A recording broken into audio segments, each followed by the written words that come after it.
Okay, so now we're at the end of week 2. How do you think the second week has gone? Where do you think your progress has come from, and how are you feeling now about the operation? Okay, so I think in week 2, the exercises were exactly the same as I did in week 1. They got a little bit easier, certainly the one lifting the leg at the front, which was the one I found most difficult, and I walked much further than I did in week 1, and I felt more confident. I think one of the big things is a lack of confidence. So I wouldn't go out for a walk on my own. I always had to take my husband with me just because I was very nervous. Okay, so we're going to briefly go over those exercises you did before. If you name the exercise and just do it, we'll review it as you go. Okay, so first I'm going to lift my leg up at the front. Okay, so we're going to at least 1.5 to 2 feet now, well, 1.5. Whereas before you were going to about 8 inches, and you're going much closer to 90 degrees. Not as you seem to do it, it seems to get easier. Was that easier as you did it? It felt really stiff when I started, and I have to say it's still quite painful to do. But I keep doing it, but it does hurt still, that one. So the next exercise. Okay, so moving my leg forward. And actually this one I think has gone along, has improved a great deal. And how many repeats do you do of each of these exercises? 10. Next one. Out to the back.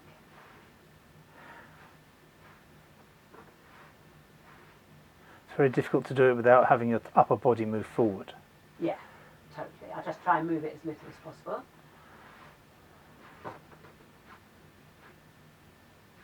Okay, and the next exercise? Squats. Okay. With your feet hip width apart. Do you feel this one's improved?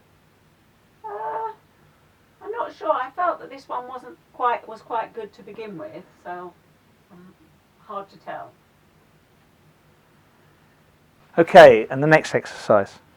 Out to the side.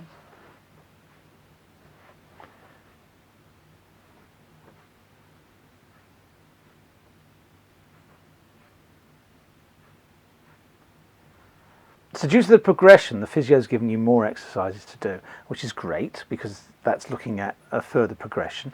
They're all based effectively on putting more and more weight on the bad leg, aren't they? Yes.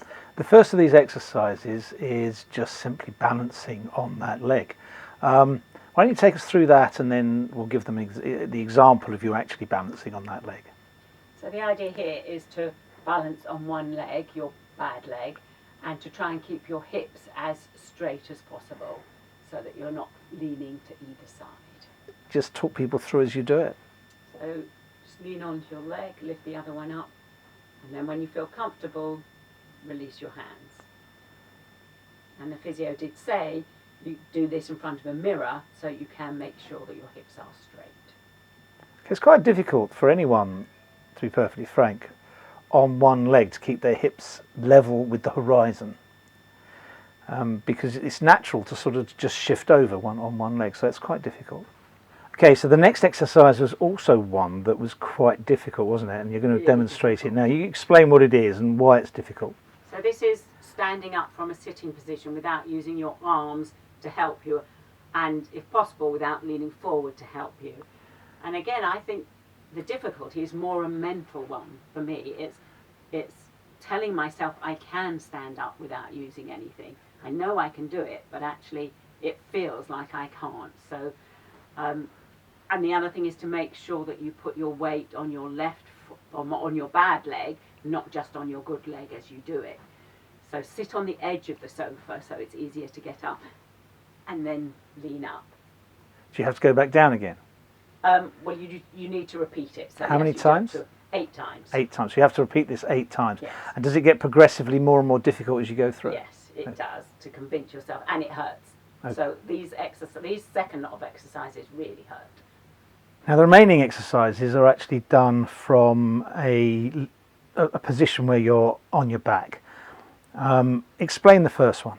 So the first one is a bridge, and the important thing here is to make sure that you've got your weight on your bad leg, that you don't just tilt towards your good leg, which is really easy to do. And how I'm doing that is by trying to lift the heel of my good leg a little bit, so I know I've got to put my weight on my bad leg. So just to remind people, bad leg is your left leg, which will be the closest to the camera. So you want to put your knees bent, and then you have to lift your body up and lean on your shoulders. Do you have to hold that or just repeat it? Just repeat it, really. But this one actually I find quite easy, not a difficult one for me, although I did a lot of these before my hip was bad, so maybe I'm just used to it. Okay, the final exercise you found the most difficult. Why did you find it so difficult? I don't know. It's almost like when I told my leg to do this exercise, I just couldn't do it. It just didn't understand. So to begin with, the physiotherapist actually had to lift my leg for me until I got used to doing it. It could be that before I went into the operation, I couldn't lift my leg, and therefore the muscles have just got very weak. But I am finding this one the most difficult to do and the most painful. Okay. But I can at least do it now, which I couldn't at first.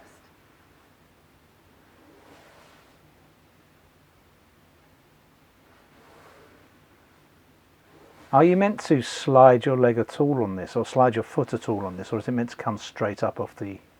I'm not sure, but I can lift it straight up. And maybe you're right, maybe that's what I should be doing.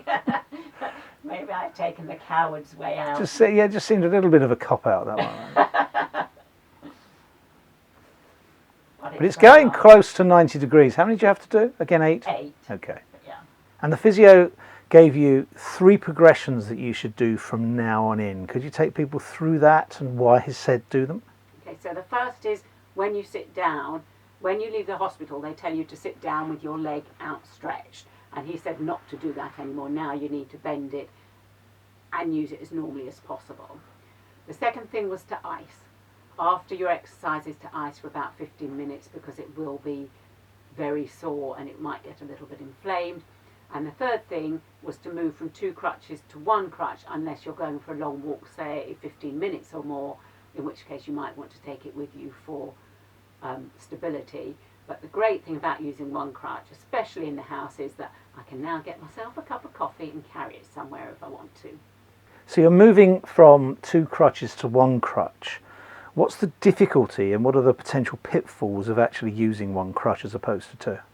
Okay, so it's important not to lean over and lean on the crutch. You still want to make sure you're putting all your weight onto your bad leg. Everything this week has been about putting weight back onto that bad leg and using it. And it's really easy to suddenly start leaning on the crutch, but that's not what you're supposed to do. You have to use your bad leg and put your weight on it. So any final thoughts for the end of the second week? Definite improvement, definitely feeling better, and it's really nice to move on and do the next set of exercises so you know you are improving and moving on. And finally, just to wish everybody a happy and healthy new year.